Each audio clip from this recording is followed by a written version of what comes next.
پول میلیریا به هیڅ کله بیا په اوبو کې غوټه نشي وهلی، خو د نیکمرغۍ احساس په دې کوي چې لا هم ژوندی دی.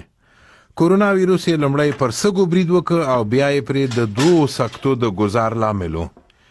د 40 کلن په عجیب ډول د رغېدو پړاو تیر کړی چې ډاکټران یې د لوړې کچې بدني وړتیا سره تړي. د ژوندانه 4 اونۍ مې نشته. په یاد مې نه دي کله چې راغلم پر اختیار خپل کټه نشوی جګېدی.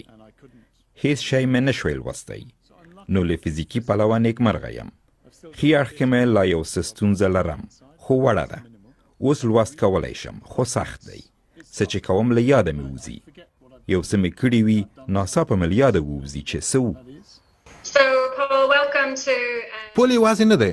دلته لندن کې د برطانیا اسپوهنې ملي روغتون کې ډاکټرانو یوازې په 2 اونیو کې د کورونا د 6 داسې ناروغانو درملنه کړې چې ټول یې له سکتو سره مخامخ شوي وو. د ټولو یې لامل د وینې ناعادي بندېدا وه. دا هغه برخه ده چې ښکاري سکتې پرې اغېز کړی. دا سخته سکته ده. له لومړۍ سکتې وروسته پول ته د وینو نري کولو درمل پیل شو، خو له دې سره دوهمه او هم غټه سکته پرې راغله. ډاکټران حکپک وو. دوی د وینې غوټه کېدو نښې له عادي حالته سلګونه ځله لوړې موندلې.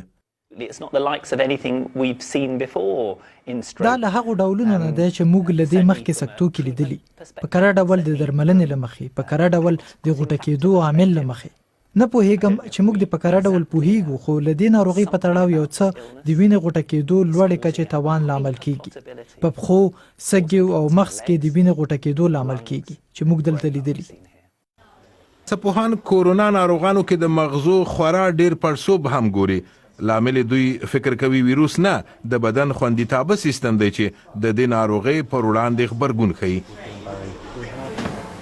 ډیر داسې نور څه هم شته چې په اړه یې نه پوهېږو، دا چې کورونا ویروس څه ډول په بدن برید کوي.